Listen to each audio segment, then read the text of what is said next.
तपाईँ हेर्दै र सुन्दै हुनुहुन्छ रेडियो जनकपुर 97 मेगाहर्ज मिथिला नगरपालिकाबाट सञ्चालित अनलाइन कक्षा। तपाईँहरूले मिथिला नगरपालिकाको वेबसाइटमा गएर हेर्न र सुन्न सक्नुहुनेछ। धन्यवाद। नमस्कार। तपाईँहरू अहिले सुन्दै हुनुहुन्छ र हेर्दै हुनुहुन्छ सामुदायिक रेडियो जनकपुर जुन 97 मेगाहर्जबाट सञ्चालन अनलाइन क्लासमा सदा चाहिँ आज पनि म तपाईँको नेपाली शिक्षक कुन्ता पोखरेल उपस्थित भइसकेका छु। सधैँ चाहिँ हामीले हिजो अस्ति गर्दै आएको जुन कार्यक्रममा अथवा कक्षामा थियो त्यसलाई हामी सदा चाहिँ अगाडि बढाउने प्रयास गरिरहेछौँ। भाइ बहिनीहरू, जुन हामीले हिजो गरेको थियौँ भाग्य कथाको बारेमा हामी चर्चा गरिरहेका थियौँ, त्यसको शिक्षण गरिरहेछौँ र त्यो पढिरहेका थियौँ होइन। त्यसमा हामीले हिजो गरेको जुन अभ्यासमा हामीले सुरु गरिसकेका थियौँ, अभ्यासमा हामीले 1, 2, 3 र 4सम्मलाई हिजो हामीले समाप्त गरिसकेका थियौँ भने भाइ बहिनीहरू आज हामी 5औं नम्बरबाट प्रश्नको उत्तर छ, जुन उत्तर लेख भनिएको छ तिमीहरूलाई, त्यसमा हामी गइरहेछौँ। जसमा हाम्रो क्वेसन छ, प्रश्न छ, हामीलाई प्रश्न सोधिएको छ कथामा। कथाले हामीले के बुझ्यौँ भन्ने कुरालाई त मैले फेरि पनि तिमीहरूलाई स्मरण गराइरहन आवश्यक छैन होला। जुन हिजो नै मैले तिमीहरूलाई त्यसको सम्पूर्ण कुराहरूको बोध गराइसकेका छौँ भाइ बहिनीहरू। आज अब हामी के छ त्यो अभ्यासतर्फ लागिसकेका छौँ। अभ्यासमा हामीलाई दिएको छ पुन्टेले किन घुटुक्क थुक निल्यो भनेको छ है।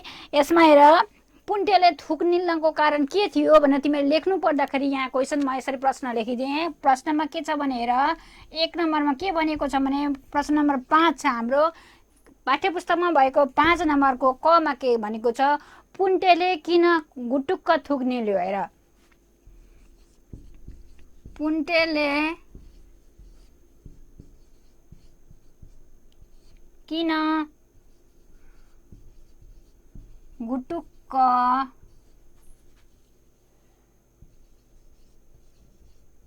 थुक निल्यो।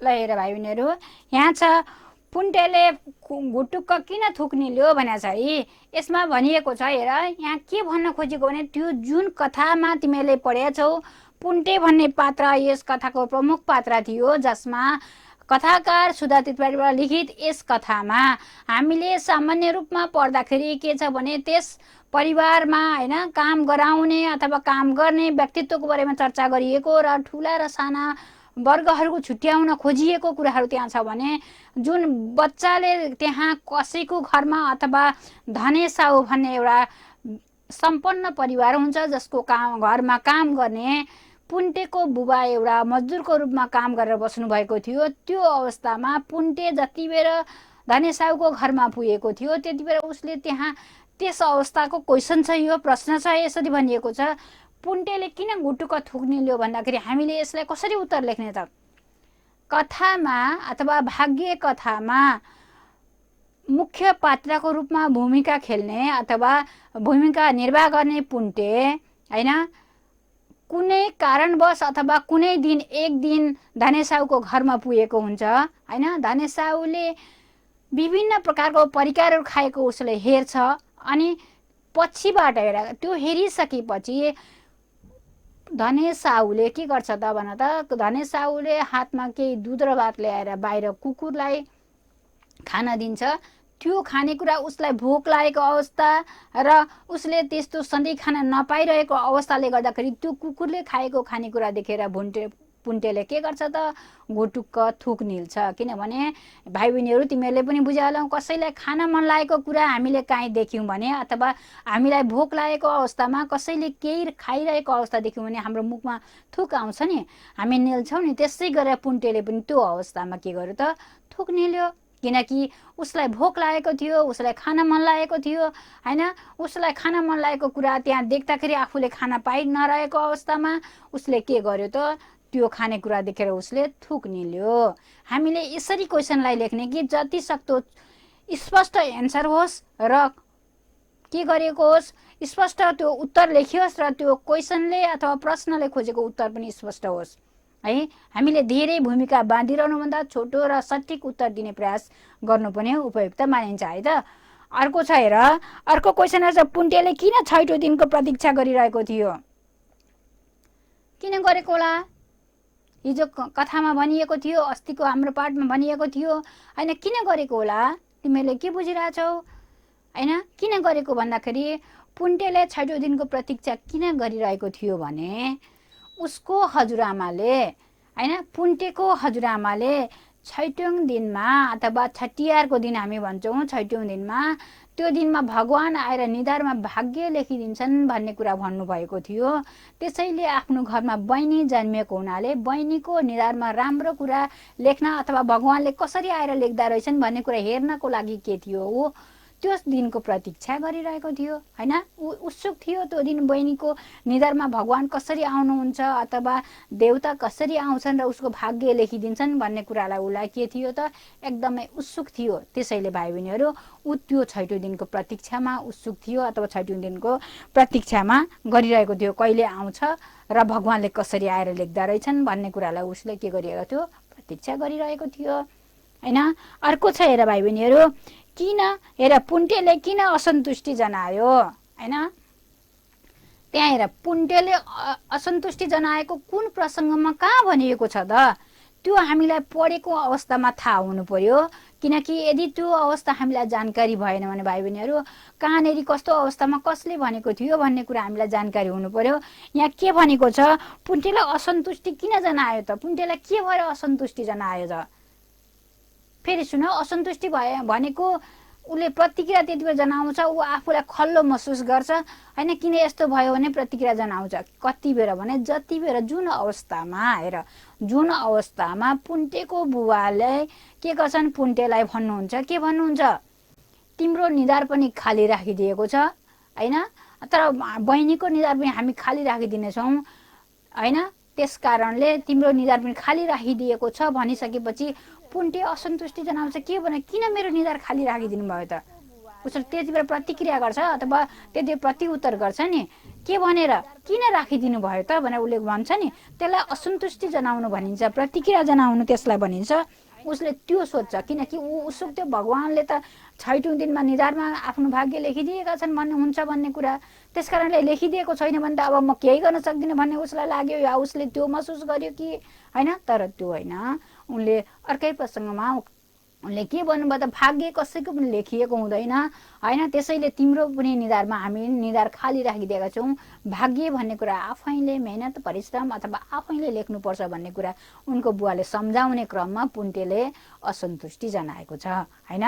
यसरी हामीले भरिसके छोटो र सटिक एन्सर लेख्ने प्रयास गर्ने है त। अर्को छ, पुन्टेका बुवा किन गरिब बन्न पुगे? हेर बाबु, हेर नानी बाबु, यहाँ के भन्छ, पुन्टेको बुवा किन गरिब बन्न पुगे? हामीले हिजो पनि भन्यौँ यस कुरालाई, अस्ति पनि छलफल गऱ्यौँ कथाको अवस्थामा। यसमा के भनेको छ, किन पुगे भन्ने कुरा यहाँ छ।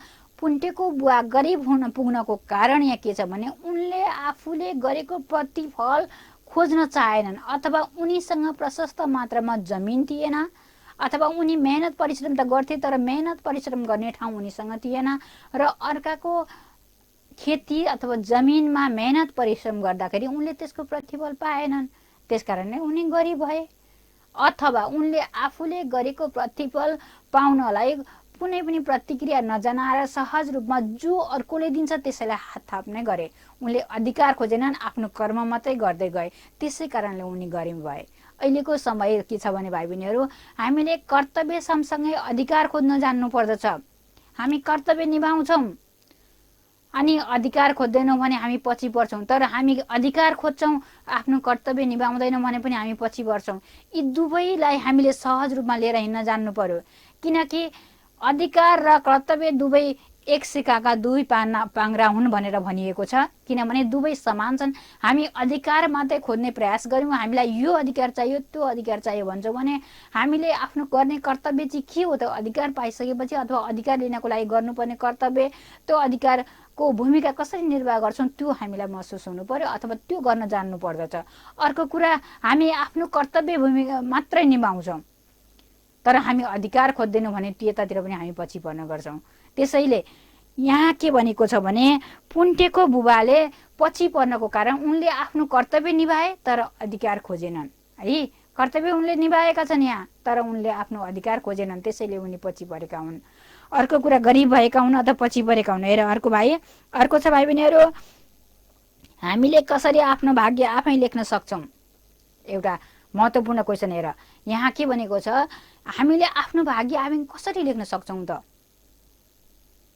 कसरी लेख्छौँ भाइ बहिनीहरू? हामीले आफ्नो कर्तव्य अथवा जिम्मेवारी पुरा गरेर मेहनत परिश्रम र परिश्रमको फल हातमा लिएपछि मात्रै हामी भाग्य लेख्न सक्छौँ। किनकि हामी मसँग भाग्य छ, म त भाग्यमानी छु। हाम्रो के छ नि, हाम्रो परम्परामा छ नि अभागी र भाग्यमानी अथवा नसिब भएको नसिब नभएको भन्ने कुरा छ नि, त्यो कुरा होइन। हामीले त्यो केही पनि छैन, हामी बनाउँछौँ भाग्य भने आफै बनाउँछौँ। हामीले हाम्रो भाग्यमा छ भन्दैमा डोकामा दुध दुँदाखेरि पाइन्छ र पाइन्न भनेको छ नि। कुनै पनि तरल पदार्थ हामी दुला भएको प्वाल भएको कुनै वस्तुमा धोएर खन्याउँदाखेरि रहन्छ त? रहँदैन। त्यसैले भाग्य छ भनेर हामीले परिश्रम गरेनौँ भने हामी भाग्य बनाउन सक्दैनौँ। त्यसैले भाग्य बनाउनको लागि सबैभन्दा पहिलो कुरा भाइ बहिनीहरू, हामीले सबैभन्दा पहिले समयमा आफ्नो मेहनत र परिश्रमलाई अगाडि बढाउन जान्नु पर्यो। समय अनुसार हामी हिँड्न जान्नु पर्यो। समय र वस्तुस्थितिसँग हामी के गर्न सक्नु पर्यो? जुझ्न अथवा सङ्घर्ष गर्न सक्नु पर्यो। जब हामी सङ्घर्ष गर्न सक्दैनौँ नि, त्यसपछि हामी पछि पर्छौँ। समयअनुसार है, जहाँ पायो फेरि सङ्घर्ष गर्ने होइन, समय र परिस्थिति अनुसार हामी सङ्घर्ष अथवा मेहनत परिश्रम, सङ्घर्ष भन्नाले जुझ्ने होइन, लडाइँ गर्ने होइन। हामी के गर्ने? हामी सङ्घर्ष भन्नाले मेहनत परिश्रम गर्न सक्नु पर्यो। जोस जाँगर साथ अगाडि बढ्न सक्नु पर्यो। अनि मात्रै हामी के गर्न सक्छौँ? हामी आफ्नो भाग्य आफै बनाउन सक्छौँ। त्यसैले कथाले भन्न खोजेको कुरा, मुख्य कुरा पनि यही हो। हामी कहिले पनि अल्छी नबनौँ, अर्काको मुख नताकौँ, अर्कोले के भन्छ भनेर नहेरौँ। उसले यस्तो भन्यो भने म यस्तो गर्छु, उसले यस्तो गर्यो भने त्यो भन्ने होइन। आफ्नो जिम्मेवारी के हो? भाइ बहिनीहरू, तिमीहरू विद्यार्थी छौ होइन? अहिले विद्यार्थीको जिम्मेवारी के हो? अहिले तिमीलाई यो विश्व महामारीमा परेको अवस्थामा तिमीहरू घरमा बसी यसरी आफ्नो किताब पल्टाएर पढ्नु परेको छ होइन? यस अवस्थामा तिमीलाई जबरजस्ती बुवा आमाले पढ्न बस्छ भनिरहनु नपरोस्। किनकि आफ्नो समयअनुसार आफ्नो गर्नुपर्ने कार्यलाई तिमीहरूले अवश्य पनि बुझ्नेछौ। त्यो तिम्रो कर्तव्य हो, त्यो तिम्रो जिम्मेवारी हो। कसैले जबरजस्ती तिमीलाई काममा लाग्छ भने त्यो काममा लादिनु होइन। तिमी आफ्नो खुसी जोस जाँगर देखाएर अगाडि बढ्छौ भने तिमी अगाडि बढ्न सक्छौ। त्यसैले भाइ बहिनीहरू, हेर मैले भन्न खोजेको कुरा के हो भने, कुनै पनि काममा हामी अल्छी गर्ने होइन, नेग्लेक्ट गर्ने होइन। कुनै कुरालाई हामी अल्छी गरेर भोलि गरे हुन्छ भनेर काम साँच्ने हाम्रो प्रवृत्ति छ नि, त्यो प्रवृत्तिबाट हामी के गर्नु पर्यो? मुक्त हुनु पर्यो होइन? समय छ, यति समयमा यति काम गर्न सक्छु भन्ने तिमीहरूले के गर्नु पर्यो? त्यसलाई निर्णय गर्न सक्नु पर्यो। तिमीलाई त्यो जानकारी हुन सक्नु पर्यो। अनि हामी आफ्नो भाग्य बनाउन सक्छौँ। मेहनत परिश्रमसँग हामी सधैँ जुझ्नु पर्दछ। बसेर कुनै पनि काम नगरिकन, सङ्घर्ष नगरिकन कुनै काम प्राप्त हुँदैन अथवा फल प्राप्त हुँदैन। हेर हामी के छौँ? किसानका अथवा कृषकका छोराछोरी पनि छौँ होइन? कति कर्मचारीका छोराछोरी छौँ। हेर तिमीहरू देख्ने गरेका छौ बुवा आमाहरूले कति मेहनत गर्नुहुन्छ। बिहान उठेदेखि बेलुकासम्म उहाँहरू कुनै न कुनै काममा लागिरहनु भएको हुन्छ। कृषकहरू अहिले हेर, यो वर्षाको समयमा खेतीबारीको समय छ। यस समयमा उहाँहरू के गर्नुहुन्छ? हामी त आनन्दले घरभित्र बस्छौँ भने उहाँहरू हेर खेतबारीमा पुगिरहनु भएको हुन्छ। त्यो उहाँहरूको सङ्घर्ष हो।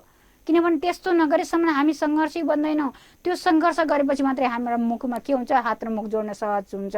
त्यसैले गर्दाखेरि हेर भाइ बहिनीहरू, यो स्थितिमा हामीले जबसम्म हामी के गर्दैनौँ? मेहनत परिश्रम गर्दैनौँ, तब के गर्दैनौँ? हामी आफ्नो भाग्य बनाउन सक्दैनौँ, आफै बनाउन सक्दैनौँ। त्यसैले यो प्रश्नले हामीलाई मुख्य सारै यसलाई खोजिएको छ। यो कथाको मुख्य सारै यसले कसरी भाग्य बनाउन पर्छ भन्ने कुरालाई यसले मुख्य सार हामी लेख्न खोज्नु प्रयास गर्नु पर्यो। अलिकति सकेसम्म यसलाई कथाको होइन अलिकति सार तिमीहरूले लेख्ने प्रयास गर्ने है त।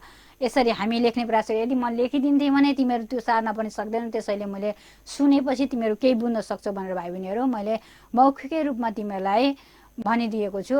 के पछि लेख्ने क्रममा हामी लेखिदिनु पर्ने भयो भने हामी कक्षा कोठामा आएर अवश्य पनि यसलाई समाधान गर्नेछौँ अप्ठ्यारो परेको बेलामा। नत्र हामी यति भनिसकेपछि अवश्य पनि हामी लेख्ने प्रयास गर्नेछौँ भाइ बहिनीहरू। हेर यदि हामीले लेख्ने प्रयास गरेनौँ भने हामी लेख्न सक्दैनौँ फेरि कहिले पनि। अर्काको सार्ने बानीले हामी सधैँ पछि पर्छौँ। त्यसैले गर्दाखेरि आफै सङ्घर्ष गर्ने बानी बसालौँ। हेर भाइ बहिनीहरू, अर्को छ हेर भाग्य कथाबाट के शिक्षा पाइन्छ ल। हेर त यो अझै इम्पोर्टेन्ट क्वेसन छ। हेर यसले त अझै तिम्रो के पायौ त तिमीले? आजसम्म हामीले 3-4 दिनसम्म यो पाठलाई अगाडिबाट पढ्यौँ है, यो भाग्य कथा पढ्यौँ। भाग्य कथामा हामीले के पायौँ त? यसले हामीलाई के शिक्षा दियो त? हेर भाइ बहिनी, यस कथामा हामीले के मुख्य सन्देश पाउन खोजेको के छ भने हामीले कुनै पनि रूढिवादी अथवा परम्परा, संस्कृति, संस्कारको पछि नदौडेर सहज रूपमा समय र परिस्थिति अनुसार अगाडि बढ्न सक्नुपर्छ भन्ने कुरालाई यहाँ देखाउन खोजेको छ भने अर्कोतिर यहाँ भाग्य भनिएको छ। भाग्य वा नियति हामी यत्तिकै अर्कोले लेखिदिएर अथवा भगवानले दिन्छन् भनेर भर पर्नु भएन कि हामीले भाग्य बलियो बनाउनलाई, राम्रो बनाउनलाई जहिले पनि मेहनत, परिश्रम र सङ्घर्ष गर्नुपर्छ हैन। त्यस कारणले यस कथामा लेखक, कथाकार अथवा कथाकार सुधा त्रिपाठीद्वारा लिखित यस भाग्य कथामा उहाँले कुनै पनि कार्य गर्नलाई सङ्घर्ष र मेहनत बिना सम्पन्न हुन्न अथवा कुनै पनि कार्यलाई सहज तरिकाले अगाडि बढाउनको लागि कसै न कसैको सङ्घर्ष र मेहनत परेको छ हैन। हामी हेर्ने गर्छौँ भाइ बहिनी, सङ्घर्ष परेको छ, उसले आफै भएको हुन्न, किनकि त्यसमा परेको जुन सङ्घर्ष हो त्यो नै भाग्य हो हैन। त्यो नै कर्तव्य निभाउँछ जसले त्यसले भाग्य बनाउन सक्छ।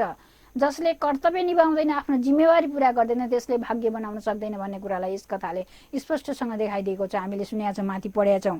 किनकि पुन्टेको बुवाले के गर्नुभएको छ, आफ्नो कर्तव्य निभाउनु भएको छ, तर धने साउ जहाँ छ ऊ सम्पन्न परेको छ, उसले पनि आफ्नो कर्तव्य निभाएको छ। किनभने उसले अलिकति शोषणीय पाराले कर्तव्य निभाएको छ भने पुन्टेको बुवा अलिक सरल सहज एउटा कृषक र किसान हो, अलिकति के छ अशिक्षित भएको हुनाले उसले पनि जो अगाडि गर्नुपर्ने आफ्नो कर्तव्य हो त्यसलाई उसले निभाएको छ।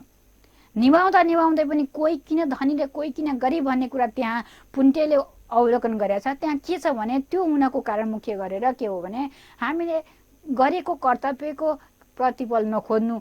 कोही किन त्यो व्यक्ति गरिब अथवा विपन्न हुन्छ, जसले प्रतिफल खोजी गर्छ अथवा प्रतिफल लगानीलाई उसले त्यसलाई कसरी निकाल्ने भन्ने प्रयास गर्छ, त्यो अलिकति विपन्न सम्पन्न भएको कुरा यस कथाले देखाएको छ।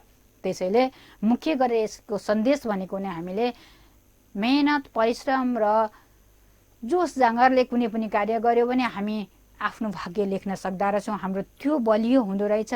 जसले गरेको फल पाउँछु होइन, आफैले गरेको, अर्काले गरेको होइन, आफैले गरेको फल पाउँछु भन्ने कुराले हामी कुनै पनि कार्य गर्छौँ भने त्यो अलिक बलियो र राम्रो हुँदो रहेछ। हामीले कुनै पनि रूढी परम्परावादी कुराहरूमा नलागेर समय र परिस्थिति अनुसार हिँड्न सक्यौँ भने पनि हामी आफ्नो भाग्य बनाउँदा रहेछौँ भन्ने सन्देश सुधा त्रिपाठीद्वारा, कथाकार सुधा त्रिपाठीद्वारा यस पाठमा के गरिएको छ, व्यक्त गरिएको छ हैन। हामी यसरी लेख्छौँ भाइ बहिनीहरू, भयो होइन। अब हामीले यसरी 5वटा प्रश्न छ, जुन 6वटा प्रश्न छ 5 नम्बरको, तिमीहरूले यो भोलि अवश्य पनि बनाउने छौ। नबनाएको खण्डमा हामी जान पछि पर्नेछ भाइ बहिनीहरू। यो गृह कार्यको रूपमा तिमीहरूलाई मैले केही सम्झाउने प्रयास गरेको छु। सम्झिएपछि तिमीहरूले अवश्य पनि यो भोलि लेख्नेछौ। गृह कार्य नै भयो तिमीहरूको है त।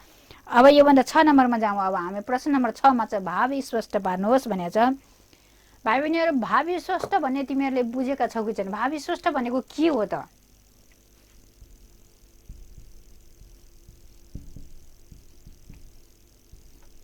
भाव स्पष्ट भने चाहिँ हेर, यो 6 नम्बर हाम्रो 6 नम्बर प्रश्न छ। हेर, यसमा 6 नम्बरमा भाव स्पष्ट पार्नु छ। हामीले पढ्दै आएका छौँ भाइ बहिनीहरू, भर्खरै तिमीहरू कक्षा 7बाट 8मा आएका छौ। हामीले पहिलो पाठमा के गर्यौँ त? अगाडिको पाठमा नेपाल कवितामा हामीले के गरेका छौँ? व्याख्या गर भनेका छौँ नि।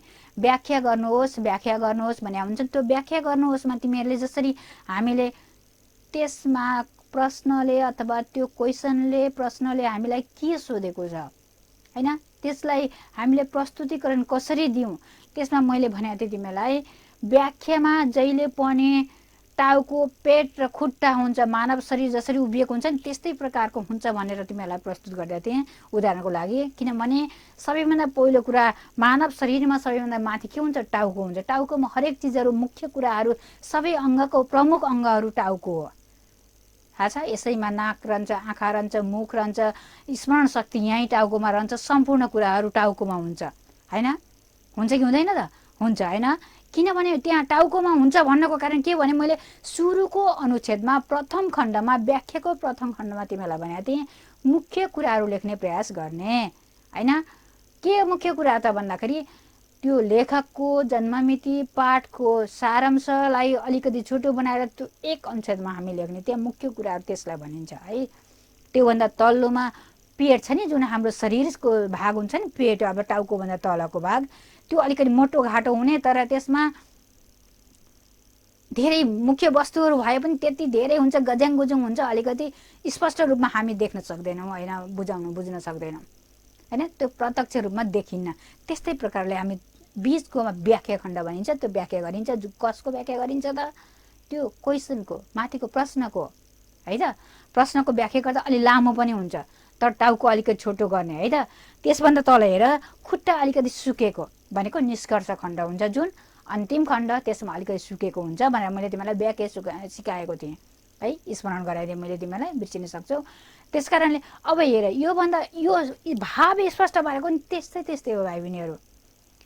भाव स्पष्ट भन्नु पनि त्यस्तै हो, तर के भने यसमा हामीले यो खण्ड लेख्नु परेन। कुन खण्ड लेख्नु परेन? त्यो लेखकको परिचयहरू, प्रस्तुत पद्यांश गद्यांशहरू, त्यो कुरा हामीलाई लेखिरहन आवश्यक भएन भावमा चाहिँ है। तर तल्लो जुन भाग छ, सारांश खण्ड त हामीले लेख्नै पर्छ। त्यसमा पनि हामीले लेख्न सकेसम्म भरिसके 3 अनुच्छेद लेख्ने प्रयास गर। नभए पनि भावमा के हुन्छ, भाविष्टमा अवश्य पनि 2 अनुच्छेद लेख्नै पर्छ। किनभने यदि 2 अनुच्छेद लेखेनौ भने त्यो पनि राम्रो स्पष्ट देखिँदैन। भाव स्पष्ट हुनु पर्यो भनेको देखिने गरी हुनु पर्यो के, यो प्रश्नले खोजेको भाव स्पष्ट हुनु पर्यो। जस्तै यहाँ भनेको छ हेर, अब श्रम र जमिनको सम्बन्ध हाम्रो भाग्यसित जोड्ने कुरा गर्नुपर्दछ र आफ्नो भाग्य आफै लेख्नुपर्छ हैन। यसमा के भनेको छ, यसमा अब यसलाई भाव स्पष्ट पार्दाखेरि हामीले यसरी लेखिदिउँ, कथाकार सुधा त्रिपाठीद्वारा लिखित भाग्य कथामा कथाकारले के भनेका छन्, पात्रहरूको चरित्र चित्रण गर्दै यस पाठमा कुनै पनि कार्य गर्दाखेरि के हुन्छ, मेहनत परिश्रम र जाँगर जोस जाँगर बिना कुनै पनि कार्य गर्यो भने हामी आफ्नो प्रतिफल लिन पछि पर्छौँ है। मुख्य कुरा नै त्यही कुरा। अथवा हामी भाग्य बनाउन सक्दैनौँ, यसरी भनौँ, भाग्य बनाउन सक्दैनौँ।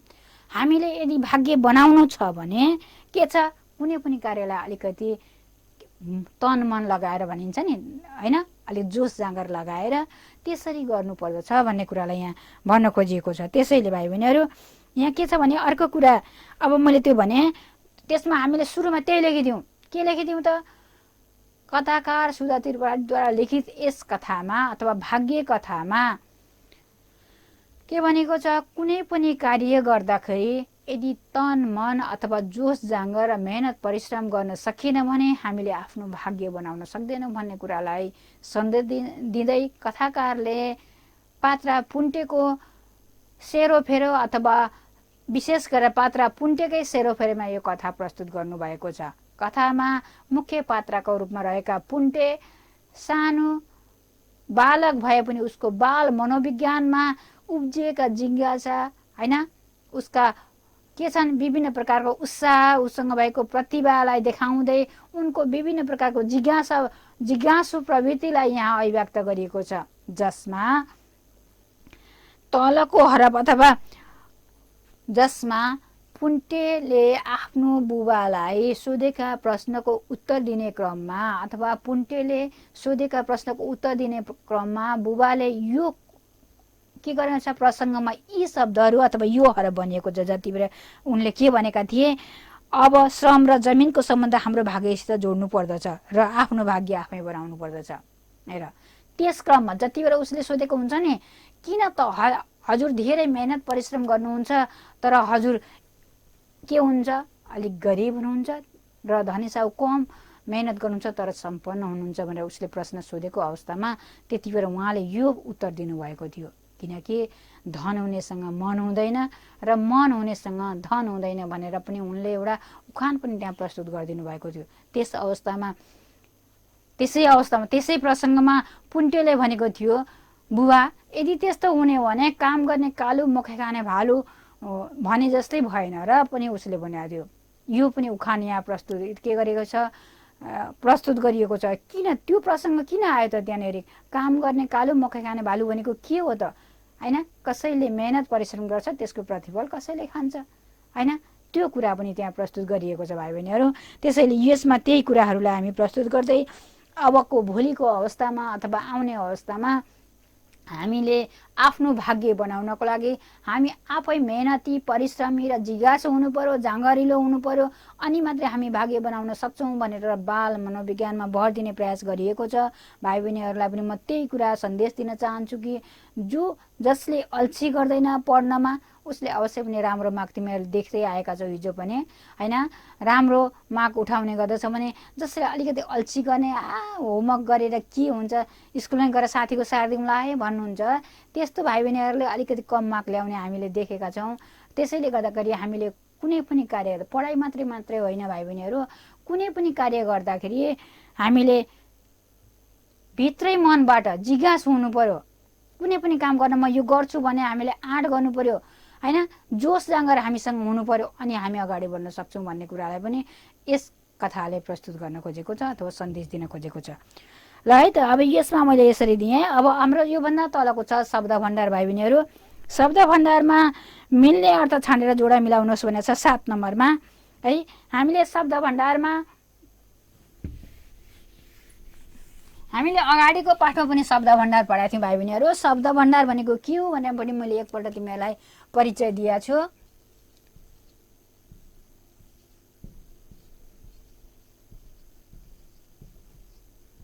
शब्द भण्डारलाई हेर त, शब्द भण्डारको भण्डार भनेकै यत्तिकै पनि के हो त, कुनै वस्तुले भरिएको अवस्था हो है त होइन। धेरै वस्तुहरू एकै ठाउँमा राखिन्छ भण्डार गर्नु, भण्डारण गर्नु भनिन्छ।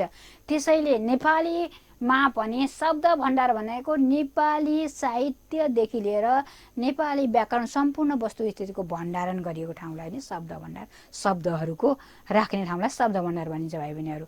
त्यसैले गर्दाखेरि हामी भोलिको सेसनमा है, आज हाम्रो प्राविधिक मित्रले समय सकिएको हामीलाई अनुरोध गरिरहनु भएको छ होइन, जानकारी दिइसक्नु भएको छ भाइ बहिनीहरू। भोलिको अवस्थामा हेर, भोलिको अवस्थामा हामी फेरि शब्द भण्डारलाई लिएर उपस्थित हुनेछौँ। आज जुन प्रकारले मैले अगाडिको तिमीलाई व्याख्या गराएको छु भाइ बहिनीहरू, त्यो तिमीहरूले अवश्य पनि गर्नेछौ। र अहिलेको लागि है, अहिले हामी यो अगाडिको 2, 4, 5, 6 को तिमीहरू अवश्य पनि गृह कार्यको रूपमा मैले तिमीलाई दिएँ। यो तिमीहरूले भोलि गरेर आउनेछौ, मलाई आशा छ यो अवश्य तिमीहरूले गर्नेछौ। र भोलिको लागि तिमीहरू फेरि शब्द भण्डारको लागि तयारी भएर प्रस्तुत हुनेछौ अथवा उपस्थित हुनेछौ भन्दै आजको यस कक्षालाई अथवा हाम्रो जुन रेडियो जनकपुर 97 मेगाहर्ज सञ्चालन भइरहेको यो अनलाइन क्लासबाट आज म बिदा हुन चाहन्छु। धन्यवाद।